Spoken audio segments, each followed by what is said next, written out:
لساني يفقهوا قولي.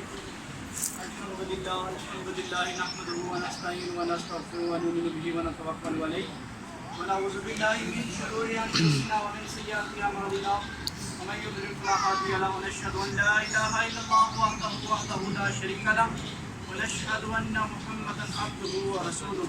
اما بعد فاعوذ بالله من الشيطان الرجيم. بسم الله الرحمن الرحيم. مرج البحرين يلتقيان بينهما برزخ لا يبغيان فبأي آلاء ربكما تكذبان يخرج منهما اللؤلؤ والمرجان فبأي آلاء ربكما تكذبان. صدق الله العظيم وصدق رسوله النبي الكريم ونحن على ذلك لمن الشاهدين الشاكرين. إن الله وملائكته يصلون على النبي يا أيها الذين آمنوا صلوا عليه وسلموا تسليما. الصلاة والسلام عليك يا سيدي يا رسول الله وعلى آلك وأصحابك يا سيدي يا حبيب الله. الصلاة والسلام عليك يا سيدي يا نبي الله وعلى آلك وأصحابك يا سيدي يا نور الله يا صاحب الجمال ويا سيد البشر. من وجهك المنير لقد نور القمر لا يمكن الثناء كما كان حقه بعد خدا. بزرگ کوئی قصہ مختصر. گنج بخش فیض عالم مظہر نور خدا ناقصارا پیر کامل کاملارا رہنما. گنج بخشی آپ کی مشہور ہم پہ کر کرم کروا کرم قط دو جہاں میں رکھ شرم. بغیردہ بے بلا استاد کشتی مدد کن یا معین الدین چشتی. بغیردہ بے بلا استاد کشتی مدد کن یا الدین چشتی. بغیردہ بے بلا استاد کشتی مدد کن یا فرید الدین چشتی. بغیردہ بے بلا استاد کشتی مدد کن یا الہ الدین چشتی. بغیردہ بے بلا استاد کشتی مدد کن یا نظام الدین چشتی. امداد کن از رنج و غم آزاد کن در دین دنیا شاد کن یا غوث اعظم دستگیر. ناد علیم مظہر العجائب تجدہ عونا لک فی النوائب.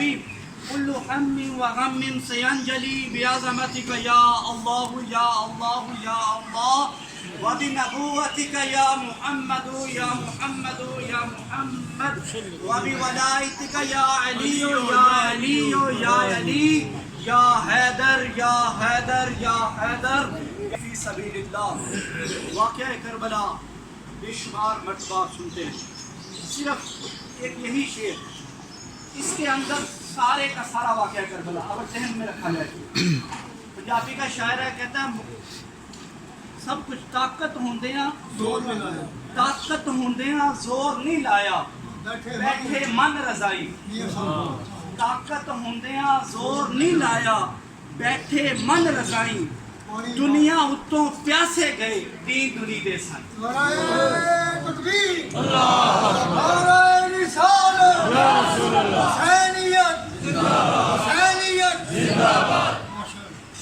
تصور کریں طاقت ہوندیاں زور نہیں لایا. مجھے یہ بتائیں کیا طاقت ان کے پاس نہیں تھی؟ ان کے پاس ان کو تو ان کا رہا. میں تو یہ کہتا ہوں ان کے جانوروں کے پاس بھی طاقت تھی. اگر اشارہ بھی کرتے تو سب کچھ حاصل ہو جاتا. پانی تو خود بخود چل کے آ جاتا. طاقت ہوندیاں زور نہیں لایا بیٹھے من رضائی کہ اللہ کے رضا کی خاطر بیٹھے. دنیا اتوں پیاسے گئے دین دنی دے سائیں. کہ دین بھی ان کا دنیا بھی ہم ہر چیز ان کے لیے حاضر ہماری. کہ دنیا اتوں پیاسے گئے دین دنی دے سائیں. میں نے آیت کریمہ پڑھی مرج البحرین یلتقیان بینہما برزخ لا یبغیان. اب مرج البحرین دو سمندر آپس میں ملے. اب وہ دو سمندر کون سے تھے؟ ایک تھا سمندر حضرت فاطمہ الزہرا رضی اللہ تعالیٰ عنہ اور دوسرا تھا سمندر حضرت علی کرم اللہ وجہہ. یہ دونوں سمندر آپس میں ملے. اب حضرت عائشہ صدیقہ خفیفہ رضی اللہ تعالیٰ عنہ کی حدیث مبارکہ آپ کے بارے میں آپ کے سامنے بیان کرتا ہوں. آپ فرماتی ہیں کہ سمندر ایسا سمندر تھی حضرت فاطمہ الزہرا رضی اللہ تعالیٰ عنہ آپ فرماتی ہیں کہ دنیا کے اندر صرف ایک وجود آپ سے بڑھ کر عظمت والا تھا، باقی جتنے بھی تھے سب آپ کی عظمت سے کم تھے۔ فرمایا کہ وہ کون سی ذات تھی؟ حضرت عائشہ فرماتی ہے سوائے نبی آخر الزماں کی عظمت کے آپ حضرت فاطمہ الزہرا سب سے زیادہ عظمت والی تھی، آپ کی عظمت سے بڑھ کر صرف عظمت تھی تو وہ صرف اور صرف نبی آخر الزماں کی عظمت۔ مارج البحرین یلتقیان، یہ دونوں سمندر، خطیب بغدادی یہاں فرماتے ہیں کہ یہ دونوں سمندر، ابن عساکر نے بھی یہ بیان فرمایا کہ ان دونوں سمندر کو صرف دنیا کے اندر ہی نہیں ملایا گیا بلکہ مالک و مولا نے آسمانوں پہ بھی ان دونوں سمندروں کو ملایا۔ وہ کس طریقے سے کہ حضرت جبرائیل امین آپ تشریف لائے نبی آخر الزماں کی بارگاہ میں، آپ نے فرمایا کہ اے نبی آخر الزماں، اے دو جہاں کے والی، مارج البحرین یلتقیان، ہم نے ان دونوں سمندروں کو ملا دیا، آپ بھی ان دونوں کو سمندروں کو ملا دیں۔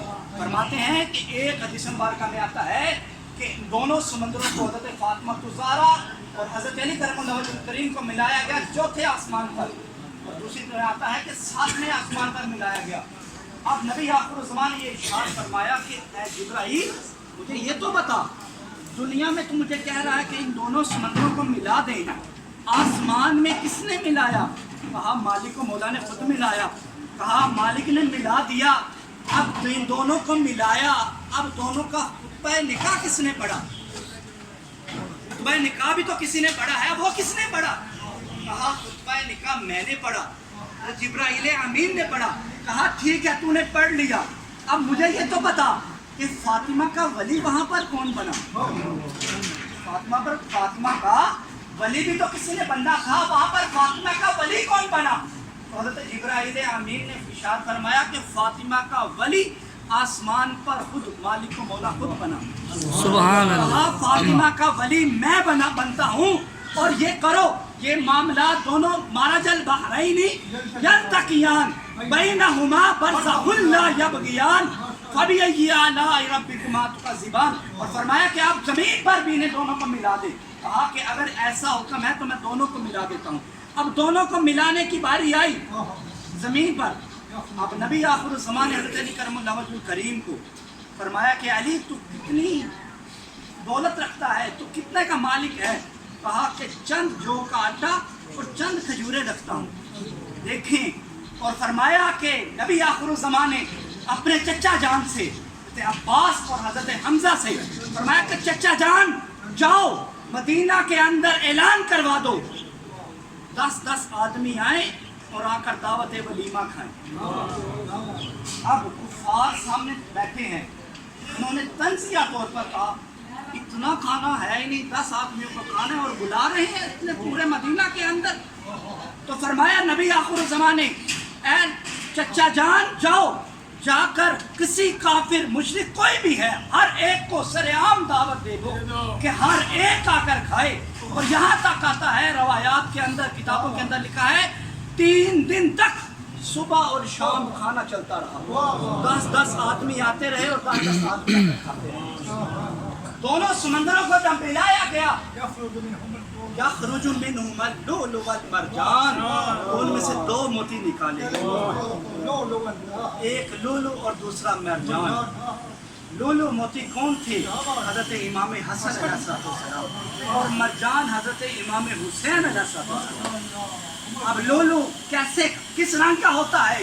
موتی سبز رنگ کا ہوتا ہے، کیونکہ حضرت امام حسن علیہ السلام کو زہر دیا گیا تھا سبز رنگ کا، اس سے مراد لولو حضرت امام حسن علیہ السلام، اور مرجان سرخ رنگ کا ہوتا ہے۔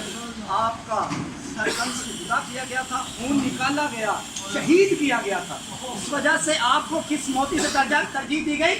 مرجان کے یخرج منہما اللؤلؤ والمرجان فبأی آلاء ربکما تکذبان، ان میں سے 2 موتی نکالے گئے، ایک لولو اور دوسرا مرجان۔ امام حسین علیہ السلام آپ کی شان ایسی شان ہے، دیکھیے حضرت عمر فاروق رضی اللہ تعالیٰ عنہ کے بارے میں آتا ہے، آپ نے فرمایا کہ میں منبر پر تشریف فرما تھا، حضرت امام حسین علیہ السلام آئے اور زور سے آ کر کہتے ہیں اے عمر دیکھیں